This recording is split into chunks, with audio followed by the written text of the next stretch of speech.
Lifts it into the 6-yard box, knocked home! Another dream start for Haiti.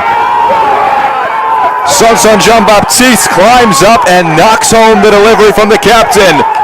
And 7 minutes in, Haiti on top. So many parallels to last year, the positions in the groups, and now an early goal for Haiti. They scored in the 8th minute last year, the 7th minute this year. Jean-Baptiste throw from Barjan. Trying to flick it along, unable to. Arada, the header back. Right back into danger. Lifted centrally. A chance for goal! Deuxième but pour Haïti. Goal dans Chouayo. Yo gen la annulé goal là, ça passé. Denrick Dulce comes in and knocks it home. 2-1.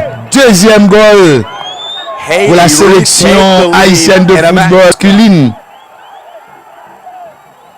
U17, attention, on a gardé reprise là, attention, construction.